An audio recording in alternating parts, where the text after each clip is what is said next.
Happy Labor Day, happy Monday, September 7th, 2020. Today is Labor Day. This is actually the second Labor Day for us to be celebrating this summer. The first, of course, was on May 1st. What's special about today's Labor Day is that this is exclusively a holiday celebrated. It's a national holiday, federal holiday celebrated here in the United States to celebrate the efforts and the accomplishments of the American worker. And I usually on Mondays do the Dignified hospitality segment, so I figured today I would do a special version of Dignified hospitality, looking at the, not even just looking, we are going to be celebrating and we are going to be honoring the accomplishments and efforts of the American hospitality worker. So I have a couple of articles I'll go over today and a couple of concepts around labor issues and some of the progress going on, some of the opportunities. Of course, there's always much more room for much more opportunity if we just keep our minds and our hearts open. September 7th, I can't believe it's already a week into September. My birthday is going to be in less than 2 weeks. That's exciting. I don't know what I'll do. Usually I do a big dinner or a big something, but it's not going to be really possible this time.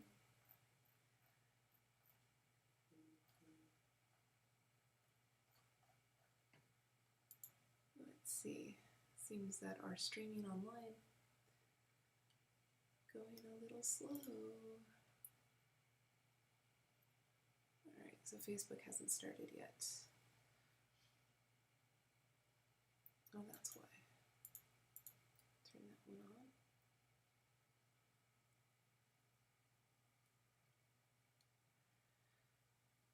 I hope everybody had a good weekend. I mean, I guess it still is the weekend. So with this being a federal holiday, many banks and post office, they are all closed.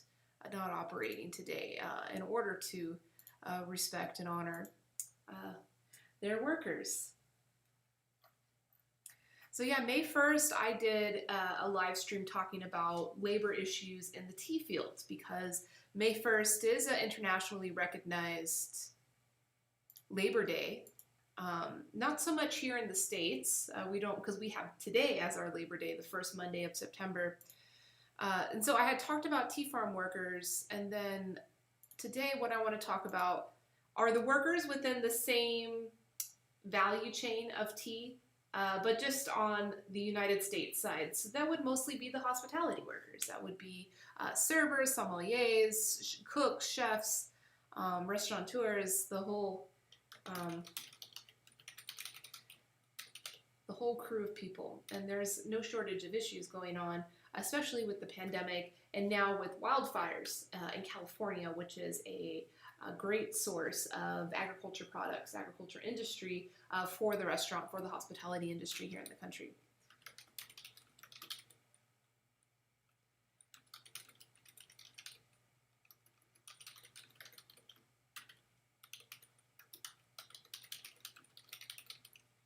Okay, so the first thing I wanted to go over is just like a very brief introduction to the history of Labor Day.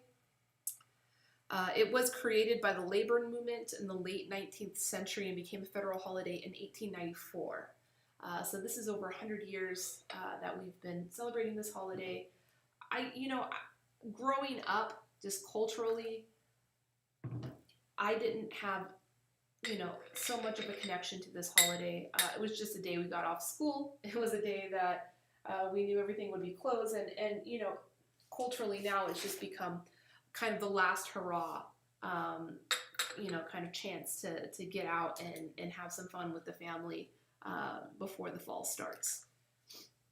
So oftentimes you'll hear that. You'll hear Labor Day being used as kind of like a milestone throughout the year. And so, kind of one of the funny jokes is Labor Day being kind of like a deadline within the annual seasonal fashion timeline. So they say never wear white after Labor Day. because now we are officially entering into the next season. Of course, here in Las Vegas, where we're still over 100 degrees today, I think we're at 114. There's probably some leniency to those rules because it is it's really really hot and very easy to wear white when it's hot outside. But for most of the country, the temperatures have started to drop.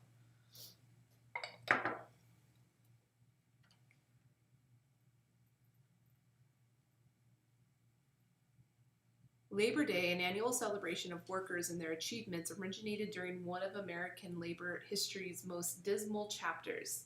In the late 1800s, at the height of the Industrial Revolution in the United States, the average American worked 12-hour days and 7-day weeks in order to eke out a basic living. Despite restrictions in some states, children as young as 5 or 6 toiled in mills, factories, and mines across the country, earning a fraction of their adult counterparts' wages. People of all ages, particularly the very poor and recent immigrants, often faced extremely unsafe working conditions with insufficient access to fresh air, sanitary facilities, and breaks. Hey, Stefan, good to see you. Happy Labor Day. Today I'm honoring the workers of the American hospitality industry. First, just giving a little history about Labor Day itself, the holiday itself. So we're talking late 19th century Industrial Revolution. As manufacturing increasingly supplanted agriculture as the wellspring of American employment, labor unions, which had first appeared in the late 18th century, grew more prominent and vocal. They began organizing strikes and rallies to protest poor conditions and compel employers to renegotiate hours and pay. It's so good to see you, Stefan. Many of these events turned violent during the period, including the infamous Haymarket Riot of 1886, in which several Chicago policemen and workers were killed. Others gave rise to long-standing traditions.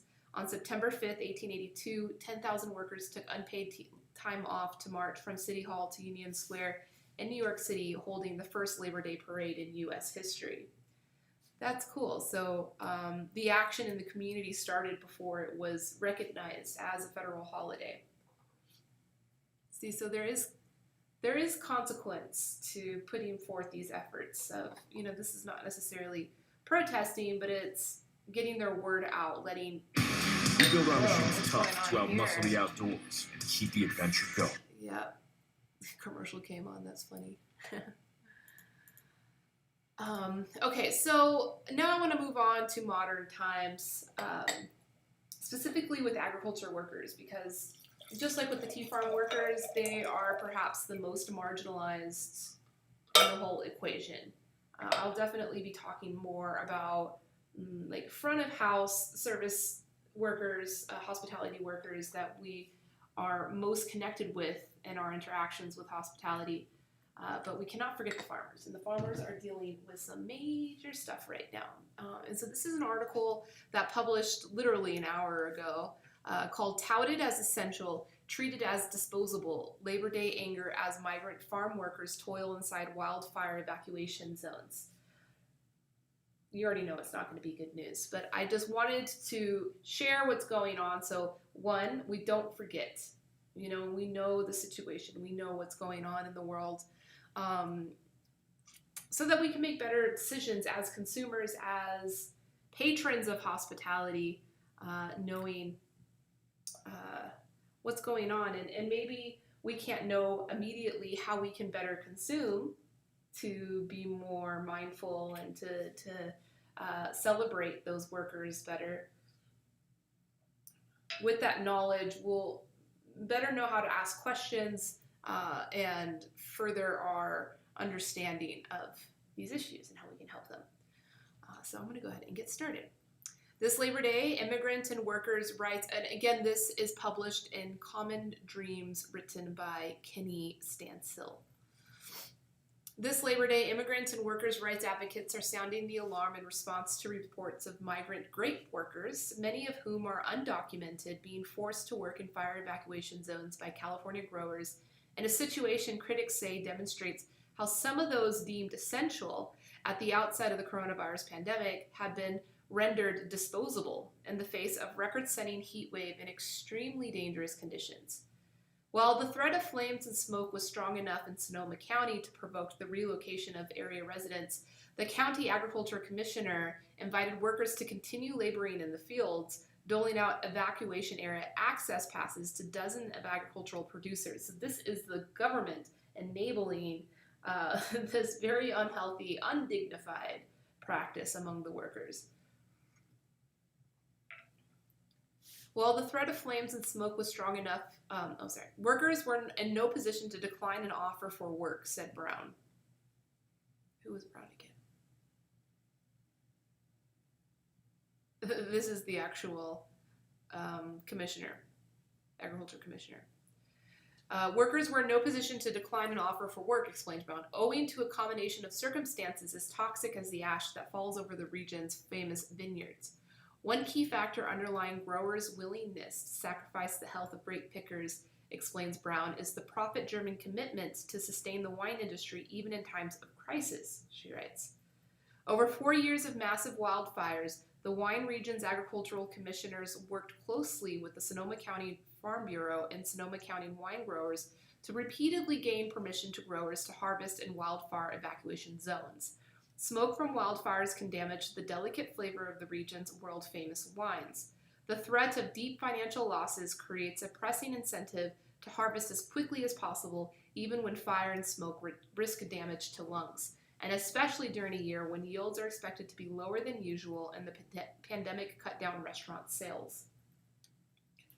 Members of Movimiento Control de la Unión Indígena, a local indigenous workers group, worry that the effects of wildfire smoke on their lungs will increase their susceptibility to COVID-19, Brown reported, but growers are keenly aware of the material desperation experienced by migrant farm workers suffering from a lack of economic support and fearful of deportation. So there are multiple layers of oppression, multiple layers going on here. It's just a nightmare.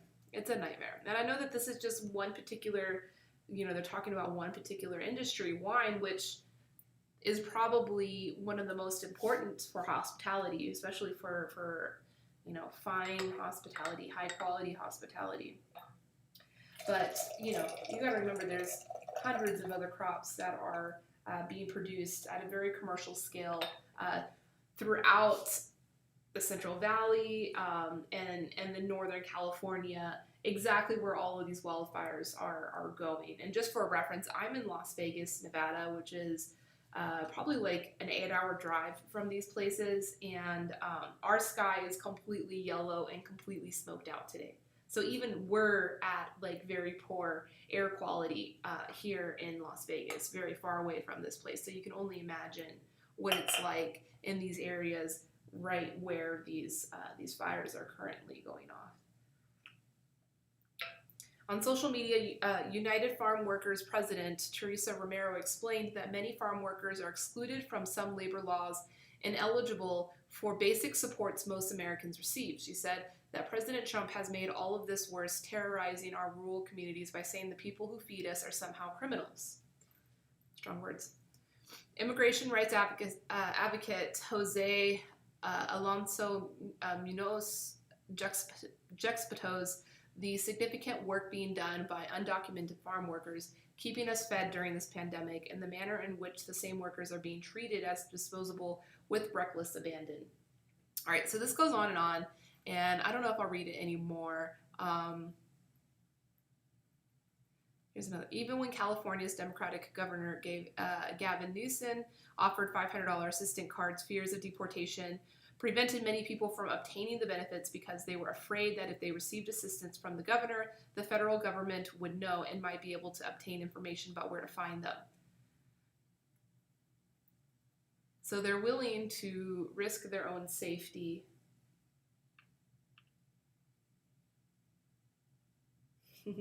Ciao, Stefan. Yeah, so yes, many layers of bad things going on here. No shortage of that. And so I'm saying this article not because I am proposing any kind of solution for this, because there's none. Like, immediately for this,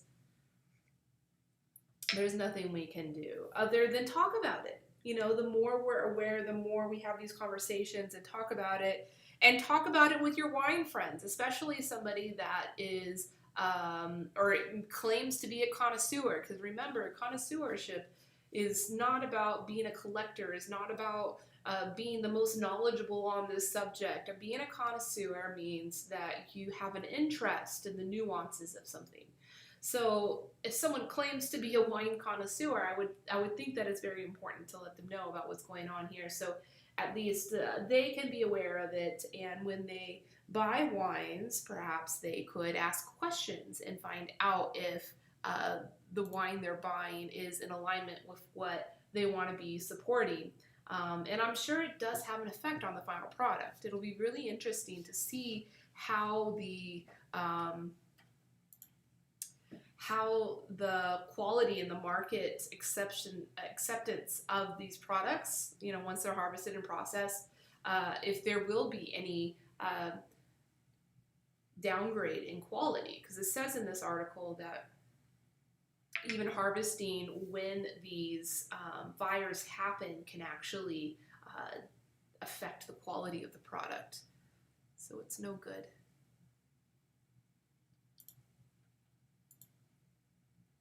Oh, how did that happen?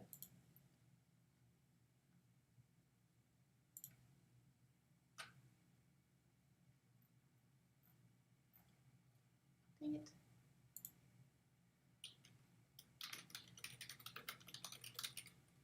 Let's see if it'll...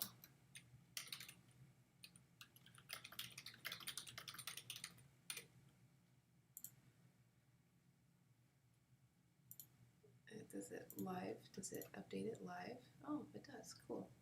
Great. Awesome. Yeah, so if you guys have any comments or questions while I'm going over this stuff, please feel free. So yeah, this was a situation with a very particular situation dealing with the wildfires and grape industry workers. But I'm sure if I was to look up articles of other industries, other domestic, you know, U.S. domestic industries, we'd be finding, you know, some very similar stories about farm workers working under very dangerous situations or dangerous conditions in order to feed their family, in order to sustain. And because a lot of our agriculture workers are undocumented, are immigrants that fear being deported or fear other consequences, a lot of the labor support that we are receiving for the government often gets left. Okay, so now I want to move on to the front of house. So these are the hospitality workers that we see on a day-to-day when we go and dine. And so, you know, I've talked a lot about the dignity for service workers, for service staff, and in regards to tipping, and how do you motivate and commission your sales. I mean, essentially it's your sales team. It's a restaurant sales team. How do you properly incentivize them to do a good job for the company, for sales, but at the same time be dignified. And right now there are a lot of problems around the tipping system, the minimum wage and compensation and all of that. But what I wanted to focus in today was an article that I saw do a couple of viral loops over the past month or so. It's a joke article. It's not real. But with every joke, there's some reality at its core. So that's what I want to talk about right now. And this article is from thehardtimes.net, which is like The Onion. It's a joke. So like, I'm not going to read this article as if I'm like transferring information or teaching you guys something new.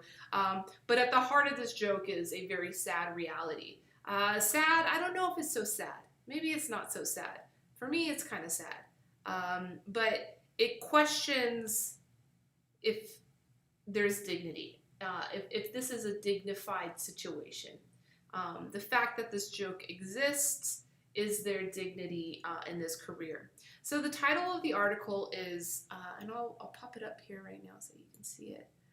Is she madly in love with you, or just a bartender doing her job? It's a funny joke. It's a funny joke. You know, you think about people that go sit at the bar and, you know, end up liking their bartender. It makes perfect sense. But at the core of this joke is a very unhealthy reality, right? And so I'll just go on to show you. Again, this is like a joke website, so I'm not sharing this article because I think it's real. But there's all of these like funny jokes. She greets you with a smile. Wow, usually you're greeted with grunting noises and no eye contact. She must really like you. Or that's part of creating a welcoming environment, and it's bartending 101. Did you not see her do the same thing to everyone else? You ain't special. And it goes on and on. She laughs at your joke. She tells you when she's working next. Hey, Brendan, good to see you. She tells you when she's working next. I like this one. She just can't wait to see you again, but not outside of this establishment or during her non-working hours. Or it's called cultivating regulars, dum-dum. Even if she genuinely enjoys her limited interactions with you, this is how she pays her bills. Okay, so what I'm questioning in this article is the fact that like this joke, which is like a very harmless joke, that, you know, your bartender is not really flirting with you, she's just doing her job. Like, is there dignity in that job then?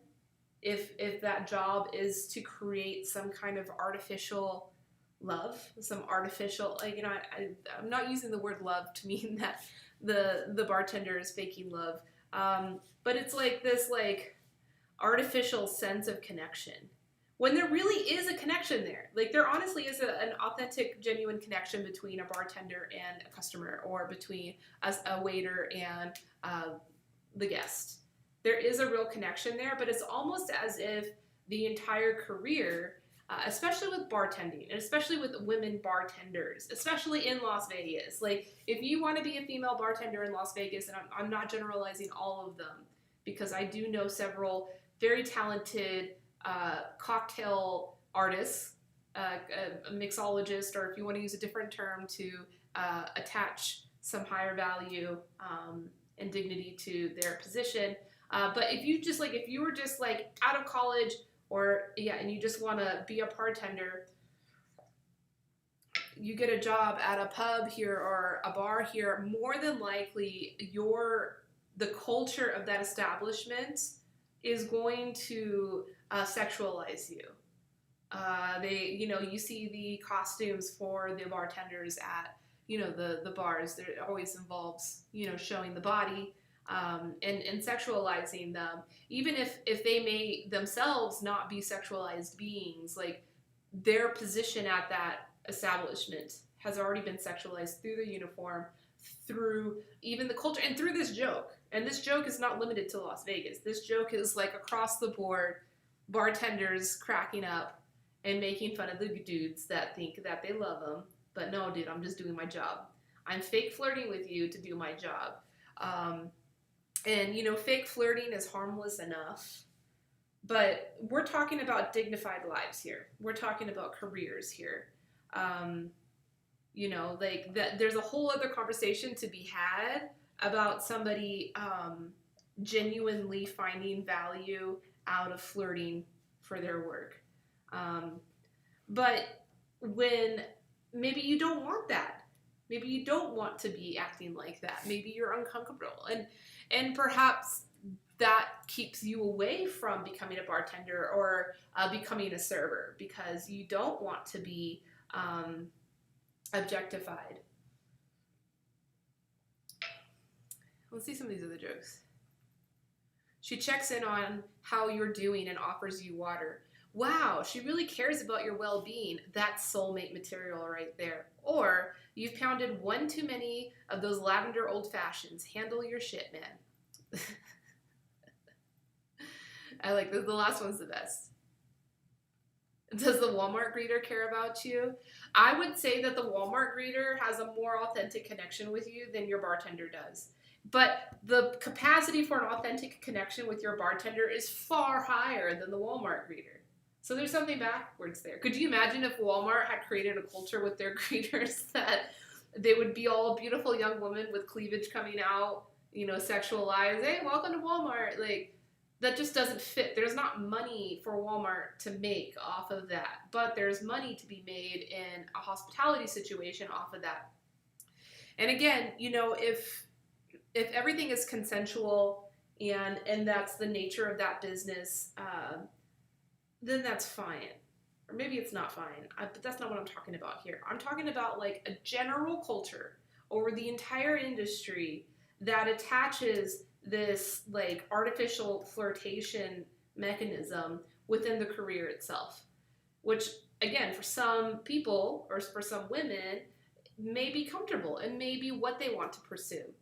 But I would say that most wouldn't. I've never been in that situation, so I personally can't say that. The only service position I've ever had was being an Uber driver, and that culture definitely didn't exist there, and I'm grateful it didn't, because that would be a nightmare. I mean, I guess if I was like a limo driver for strip clubs, that culture would be there. But even that's all like men in suits driving limos. It's not like sexualized women that are doing that work.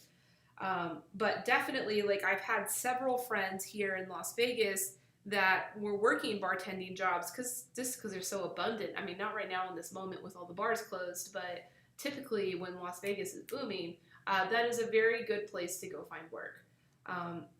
But I had one friend, I used to drop her off to work, and she'd have to like change in the car, and she had to like wear a uniform she was really uncomfortable with. But a job is a job, and she's like, yeah, I'm just doing my work. It doesn't need to be that way. So that's my little rant on kind of the cultural situation. So Mafelda says that she thinks this is enforced due to the tipping culture. It's true, right? So addressing the payment system, the compensation system with servers, allowing for commissions, because that's important. Allowing for variable income due to performance, that's important, because your servers, your bartenders, they're essentially salespeople for you. So if they're on fire and they're working really well and they're making more sales for you, then they deserve to make more as well. But to leave all of that onto the client to handle, then of course the client, they have all the power. And if the client wants to sexualize you, then they're going to do that. And you have no choice but to accept it. So, yeah. But they didn't depend on the tips themselves. Yep. Yeah, because then you're essentially no different than, somebody trying to sell naked photos on the internet on a fundamental level. It's the authenticity of that connection that really gets under my skin, that I feel is lacking in dignity. If everybody consented and that's what everybody wants to do, and it's an authentic exchange essentially it's an exchange of sexual energy, even though there's not an actual physical thing going on. Like, there's sexual energy being exchanged there. That's a pretty valuable human exchange. So, I would hope that they'd be authentic, at least for me personally. That's just my viewpoint. Good to see you, Seko du Nord. Thanks for joining in. All right, so enough of that. Enough ranting. But yeah, the Walmart greeter probably does care about you. Walmart greeter. That was an interesting that you brought that up, Brendan. Let's not sexualize our Walmart greeters. They tend to be elderly. So I don't think we need to be doing that. All right, so now I want to move on to, like, maybe not the good news, but like the efforts. What efforts are there? And so when it comes to efforts in these issues, we always come up with unions. And at the core, that's what the whole Labor Day, the Labor Day holiday here in the United States is about. That was like the time of the rise of unions, labor unions during the Industrial Revolution. So labor unions within hospitality is more modern phenomenon. There's more and more. And I pulled an Eater article from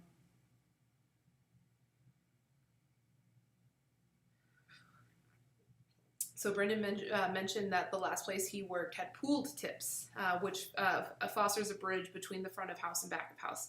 Yes, that is one baby step in the right direction. I have heard over and over again is that pooled tips do help with the company culture, with the culture, within the restaurant and the camaraderie between back of house and front of house. You're absolutely right. But I don't think that pooled tips does anything to de-objectify female bartenders.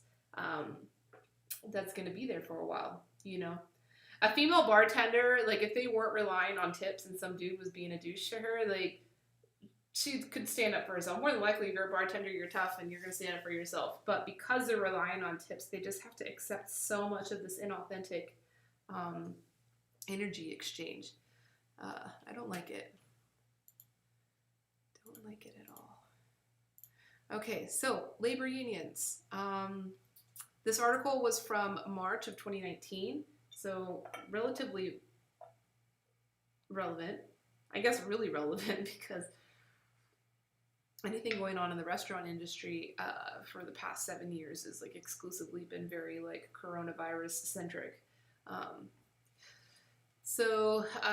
Says unsustainable wages plague the food industry. Some hope that collective bargaining will help change that. This was written by Matthew Sadaka, again in Eater.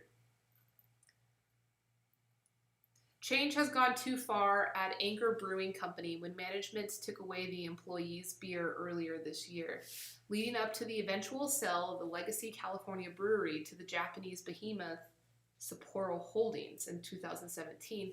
Workers had seen an erosion of company culture and benefits, including the loss of a 45-minute paid lunch. More recently, full-time employees' maximum accrued sick time was cut from 160 hours to 80 hours, and security cameras were installed. But losing employees' long-standing right to beer during lunch or shift breaks felt like the final straw. A few weeks later, employees at Anchor went public with their efforts, with support from the Democratic Socialists of America and the International Longshore and Warehouse Union, to unionize the brewery. The culture has just changed. It's been this steady downward progression for those of us working there. Garrett Kelly, 31, a cellar worker and former brewer for Anchor, says, I think a lot of us felt emboldened by the Sapporo buyout. Following the 2008 financial crisis, frustrated employees throughout food and beverage related industries in the United States began to organize. And we'll see that happen again with this current crisis. With the federal minimum wage for tipped workers frozen at $2.13 since 1991, real wages barely growing, they crept up a little under 0.2% per year for American workers since 1973. And in some cases, they declined. And more than 1 in 9 full-time workers paid wages that would keep them in poverty. Low-wage employees in burger joints, craft breweries, third-wave coffee shops, and similar workplaces are turning to organizing in pursuit of more livable wages and better working conditions. That's interesting. It hit third-wave coffee, which like third-wave coffee was kind of the first movement in coffee that talks about like fair trade and ethical relationships with producers. Yet they still don't have a handle with how to dignify their own teams. Again, this is not to the fault of the operators or the managers. It's a systemic issue we're talking about right here. Like all things, pretty much, we're talking about. Ultimately, sometimes the systems that we work with them put pressure on us to make these poor decisions.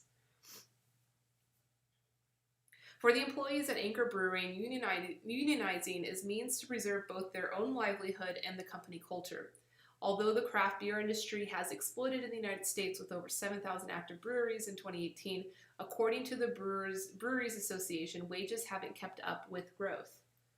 Our starting wages at Anchor currently are lower than they were 5 years ago, but the cost of living in San Francisco has risen exponentially, says Kelly, who has reached a wage of $18.35 per hour after working at the company for 3.5 years. Back then, he says, the starting wage was $17.25, but it has since fallen to $16.50, with the median monthly rent in San Francisco reaching nearly $4,500. You heard that right. Median rent in San Francisco, and this was a year ago. It actually might have gone down since pandemic. I think rents in San Francisco have gone down, but median is $4,500 a month. And several employees now commute upwards to 2 hours from outside the city to work, and they hold down multiple jobs. It's difficult to survive, he says. This used to be a place you could come make a career, support family with, but no longer the case. Kelly noted, though, that although unions and craft breweries are nearly unheard of, they are not uncommon among macro breweries. Brewers for Anheuser-Busch and Bev, many of whom are unionized with the Teamsters, can earn between $29 to $33 an hour. And that's interesting. You know, we always talk so bad about the commodity, you know, big box producers for, you know, not taking care of their supply chains, but a lot of them have been forced into unions and have to take better care of their own employees, while the small scale businesses are definitely struggling to take care of their employees. The increasing pains of unsustainable wages in the craft beer industry resonate with many in the service industry. A sector, similarly, has a terrible track record when it comes to unionization and has suffered from low and largely stagnant wages for decades. According to the Bureau of Labor Statistics, as of 2018, only 1.3% of the workforce employed in food service and drinking places was unionized in 2018. 1.3%. There, that's the number. Compared to 10.5% of the overall workforce. Wow, significant difference. Meanwhile, the median pay for someone in the industry, including tips, is just over $20,000. It should be noted, although unions have been in decline, barring a slight growth in 2017, researchers have found out that the desire for and interest in unionization has in fact grown since the 1970s. A recent paper on Worker Voice of how much says workers felt they had on workplace issues found that almost half of non-union workers in 2017 said that they would enjoy the chance to join a union, an increase from 1/3 of non-union workers in 1970. So that's interesting. You know, I'd open up the floor to, hear your thoughts on unions themselves. You know, there's criticisms from both sides. I mean, obviously, they have been effective in protecting workers. Specifically, they're talking in this story, the difference between the macro brewery and the microbrewery workers, and the unions have supported them. But then on the other hand, there is a very long string of history relationship between unions and organized crime. So I'm always kind of skeptical, like how could we accomplish the same goals of a union, which, you know, at the core of it, the value of a union is to democratize the system, is to give a voice to the worker. But then the institution itself is a centralized system, centralized power, representing all of these workers. And so I think that's where there's space for organized crime to get involved and take over that power. Of course, they extend value in return for that power. So much value that oftentimes you may not feel that you have any other option, that you need that relationship, that you need that. Yeah, I know it's kind of a controversial thing. I've spoken with friends that work in unions, specifically Carpenters Union, and they love it, you know. So firsthand, people that have worked in unions are very happy and feel that the dues that they pay and the deliverables that are required, whatever they may be for that union, are very much worth what you get out of them as a worker. So yeah, I'm gonna open the floor up if anybody has any thoughts on that, because I know it is a very controversial thing, and I love to hold space for controversial topics if needed. So I'm reading this article.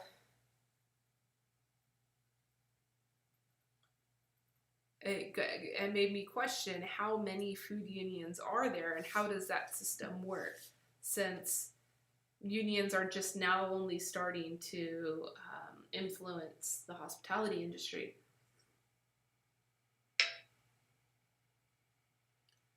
Let's see this story. It says, yet in the past 7 years, hundreds of thousands of fast food workers have organized to leverage pressure on their employers, including striking and protests. Things are building off each other in a way because we're experiencing a lot of pressures that weren't there. President and co-founder of the restaurant worker advocacy groups Restaurant Opportunities Centers United. High levels of inequality, the mortgage crisis, increased profiles of sexual harassment, and racial discrimination all are creating the ability for workers to stand up. So yeah, that's cool. That's good news to see that the bad is actually instigating the good to happen. And the good may not be unions itself, but just the fact that people are speaking up. You know, and it takes great trauma, I guess, until people do start speaking up and trying to organize themselves and create some bargaining power. The movement has found some success. 4 states and the District of Columbia have signed legislation creating a path for a $15 minimum wage. Riding the movement's energy, 3 Portland, Oregon locations of the Pacific Northwest regional fast food chain Burgerville managed to unionize in 2018 with help from the industrial workers of the world. Currently, they are demanding $5 per hour raises from Portland's current $12 per hour minimum wage up to $17 an hour. Better health care and protection from undocumented workers in Burgerville. Burgerville's cool. I like that spot. If I ever do go up to Portland, I always stop by there, at least in the airport before I take off and get a berry shake. I don't know. Anybody has any opinions on Burgerville? I'm happy to hear them.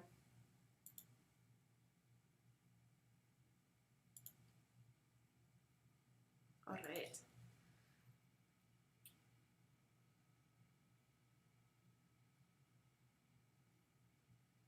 A recent study by the Economic Policy Institute found that nearly 76% of new union members in 2017 were under the age of 35. There's new energy. Young people organizing. Alec Hirschman, 33, a barista at Ann Arbor, Michigan's chain-lit Mighty Good Coffee. Oh, that's cool. I know that company. They work with us. Was part of its union organizing drive this past August. It was recognized by the end of October, seeing 15 baristas organized with IWW. We really have an overeducated, over-talented staff, and that has led to the professionalism of some of the 3 industries in terms of the craft. Once you've committed that time to one practice, you want to be sustainable, and the wages have not been historically sustainable. Mighty Good Coffee's unionization included discussions about improving workplace dynamics, which demands that include a $15 living wage, paid sick leave, and more formal programs to foster professional development like third way coffee, craft coffee training. The unionization at Mighty Good highlights a snowball effect that is increasingly associated with organizing.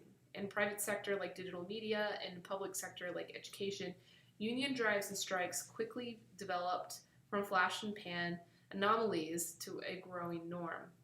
The Ann Arbor Barista's own drive came after employees heard a 2018 episode on the Boss Barista episode interviewing their former coworker, Naya Najee, and found an earlier episode discussing Gimme Coffee's success in unionizing.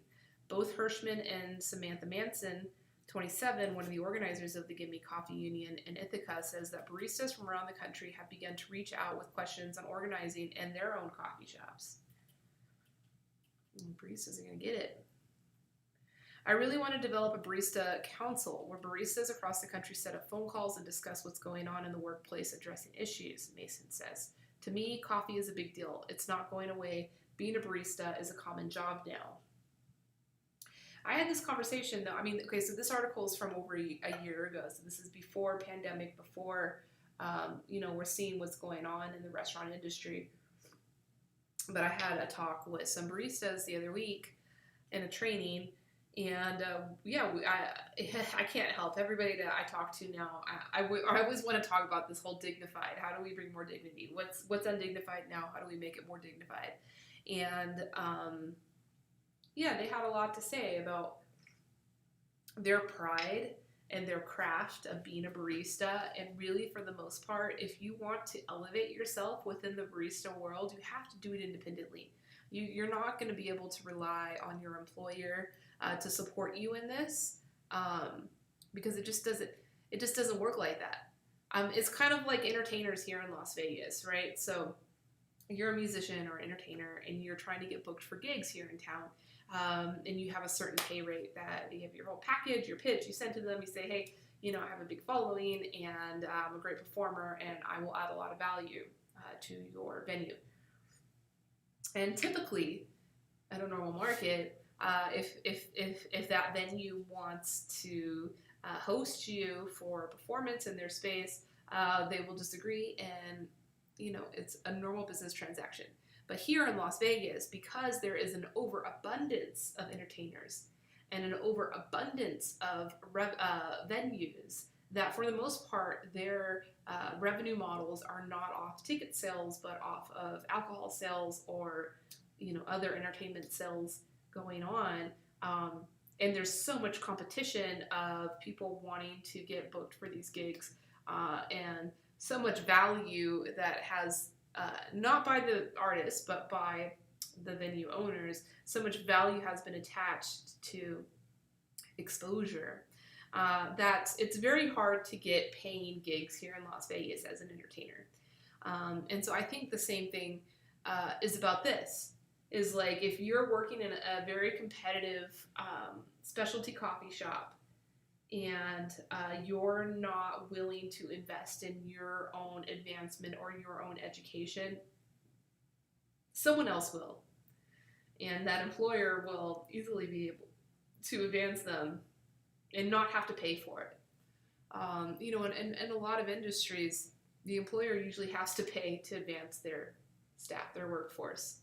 So this is just another example of, it's just not fair. It just doesn't make sense. And just not a whole lot of dignity around the job of being a barista, even though it does entail an immense amount of craft and artisanship. But yeah, if you want to be a high performance barista, you pretty much have to build that yourself. You have to invest in that yourself. And unless your place is unionized, like some of these places in this article, I think it will be a challenge. So yeah, now I want to talk about the unions. Oh, this is an interesting article. So this is what the union actually does for you outside of renegotiating wages and negotiating paid sick leave and other, rights, and providing supplemented health care or, there's lots of things that unions do. They will also stand up for you. And so this article is a more recent article. It's from about a month ago. It was published all over the place, but this particular article I'm looking for was in CNBC. Unions sue 3 Nevada casino properties claiming dangerous working conditions. So this has to do with the reopening.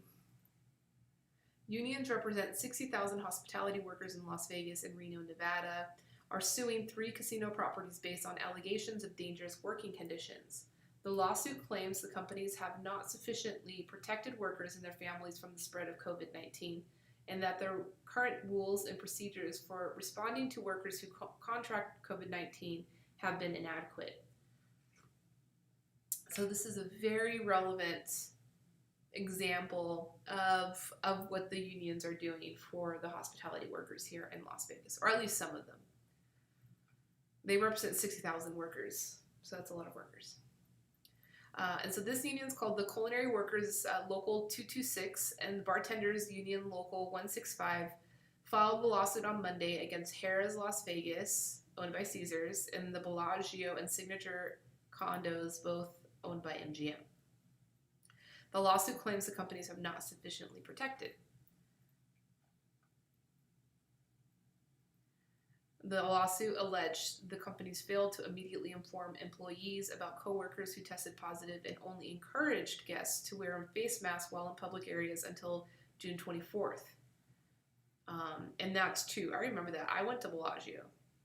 The one time that I went to the Strip, it was like right when all the casinos opened, and our numbers were still pretty low. So I felt like, okay, it's time to reopen, and I had some family coming to town, and they wanted to dine out. They wanted to get dressed up and dine out. And so we did. We went to a very nice dinner at the Mayfair Club inside the Bellagio. And, I brought my face mask, and it was my first time to, be out in public. And I think at that point, I had only gone to the grocery store, one time.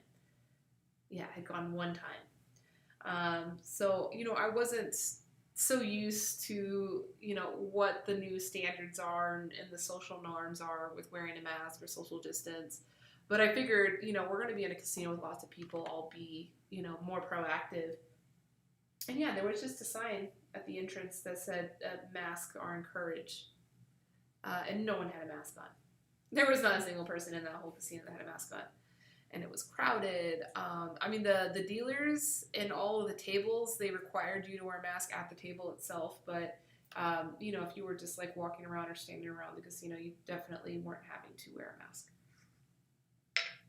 So yeah, they're getting sued for it, for not being proactive on that. Because the governor didn't make the order until later in the month.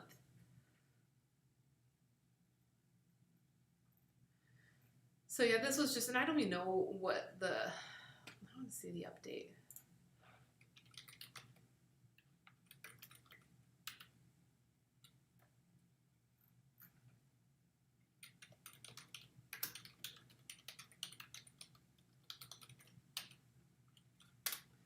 I want to see if there's some new news on it.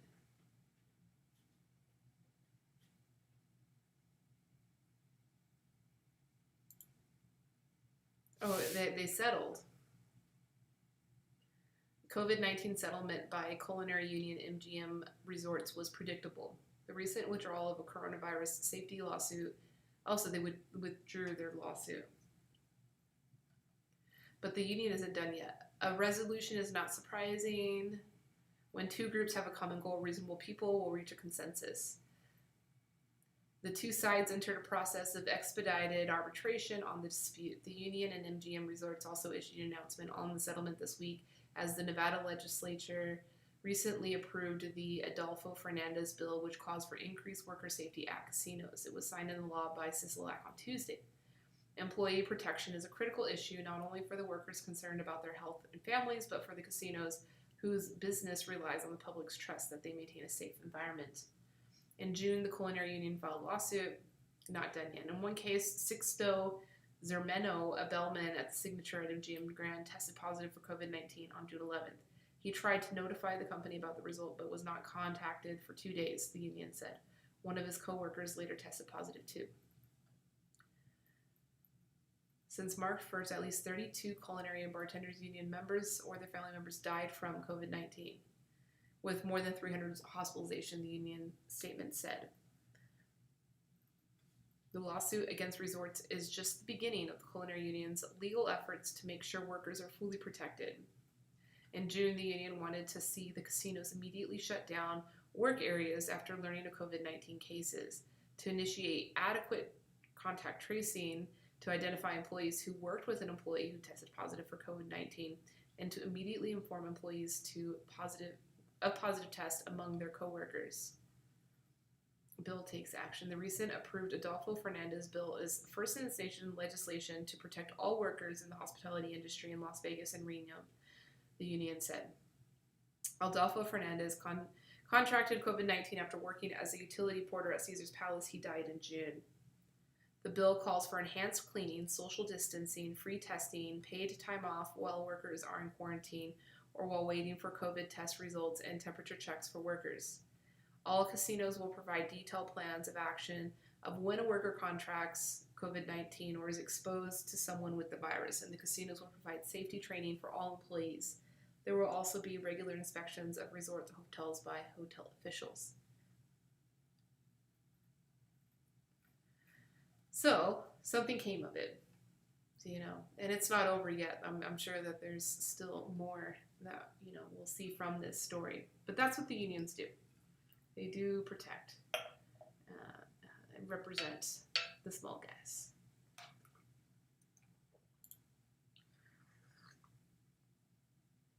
So here I found a list of some, it's cool. I mean, there's like a whole kind of movement. I don't know if it's cool. I've heard it as bad in some cases, but there's a whole movement of like exclusively supporting unionized brands and products that are produced by union workers. So this list here is listed beers are brewed by machinists, United Food and Commercial Workers, UAW, United Engineers, and Teamsters members, and wine produced by United Farm Workers, UFCW, and the Teamsters. So the United Farm Workers, that's that first article I shared about those great workers and the situation they're under. But yeah, you can see all these brands. But so here's what, is like, these brands, these are big brands, all of these are all big, big brands. They are working in large cash flows, in large quantities, and, it's good. They're taking care of their workers. Now, whether or not they're taking care of their supply chain, that's a whole other issue. And that's why it's kind of hard for me to look at this list and say, okay, yeah, these are all union. They are all paying their workers at least $20 an hour, training their workers. But they need to do that. They're going to have better workforce so that they can run a better company. But anyway, so if you exclusively look at this list and rule out anything else, then you're going to be ruling out a lot of artisanal craft that is supporting a dignified livelihood for the people producing the products. Another issue, I have friends that own a business here in Las Vegas. They make a very cool product, a very, very cool product. It's wall decals. Actually, the wall decal behind me here is them. This coloring decal is them. I was talking to them. I said, hey, all of these labor unions, they produce all of these safety signs all over the workplaces, and usually those are printed on thick cardstock or even on metal, and you have to attach it to the wall, and it's really humbug, very expensive. I was like, hey, you should try to pitch to these carpenters unions or whatever unions, at least here in Las Vegas, that are easy to connect with, and get a big contract with them printing their safety signs, and then they can just stick them on the wall and they don't have to attach anything, and it's more affordable. And she says, yeah, it's a good idea, I've thought about it, but all of these unions exclusively do business with union businesses. Her company has one employee that's paid a very good salary and taken very good care of and is not unionized. So it's the one company that is embracing the principles of equity within the workplace, because it's so small. It's like a family business, taking really good care of their workers. But because they're not big and have to be unionized, forced to be unionized, they're not going to be supported, with the union accounts. So I'm like, that's pretty backwards. And I'm feeling that same feeling in seeing this list.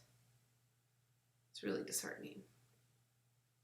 So yeah, if you want to feel good about supporting union produced beer, wine, and spirits, you could, support these brands. Now, if these brands are protecting and empowering the workers beyond, their own processing facilities here in the United States, we don't know. But that was just a fun little thing I found I wanted to share with you all. So there's actually a lot of unions. See you, Instagram. Have a good night.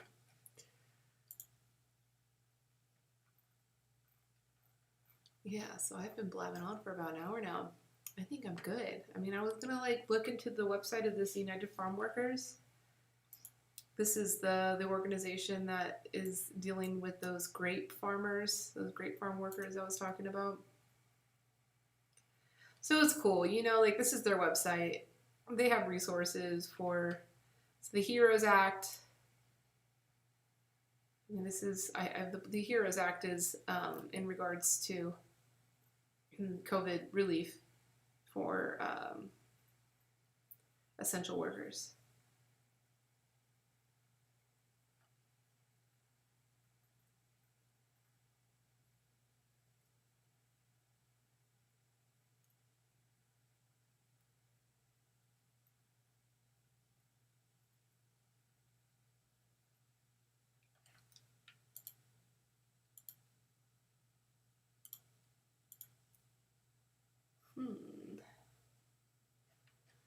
Yeah.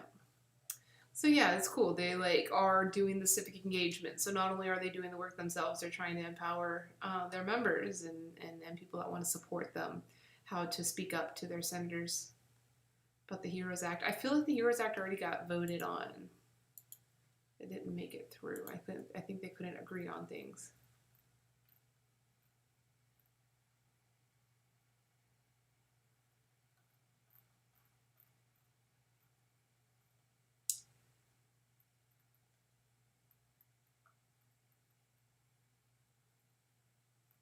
So this is interesting. This is a tweet. Christina is a wine grape worker from Papani Vineyards near Madera, California. Christina is proud of her union contract, which gives her the right to be amongst the first to be called back to work every season because of her seniority. I mean, you would think that it would just be good business practice to prioritize hiring people with seniority, but I guess if the unions have to protect that, they've got to protect that. Oh, there she is. Christina, working hard. Now working in all of the smoke. I mean, even this photo looks smoky. This is how it's looking in Vegas today. It's all yellow. The whole sky is all yellow here. It's pretty crazy. No bueno. No bueno. All right, guys. Well, this is it. I hope you guys have a good Labor Day. Enjoy your day off from work. Most of us here in the States do have the day off. So, just try to remember why we have the day off and what it means and how important unions are. And I just want to remind you that stat I shared earlier from that article, that over 10% of the workforce is unionized within the United States, but a little over 1% of our hospitality workers are unionized. So, and again, I don't know if unions are the perfect solution for these issues, but it is the steps in that direction. And I think that difference in how we look at our hospitality workforce versus the general workforce is a big problem that we need to address. So the more information that we have as consumers and as players within that industry, the more we can hold that system accountable for what we want to see in the future. So ask more questions, read more, ask me questions. I'm happy to answer. You're always welcome to answer in the comments in these videos, or you can email me, elise@tlet.com or info@tlet.com. You'll get me at either one, or you can just DM on this platform, whichever one you're on, and I will be more than happy to reply to you. So with that, I'm going to sign off. Much love, much respect, much dignity. I'll see you guys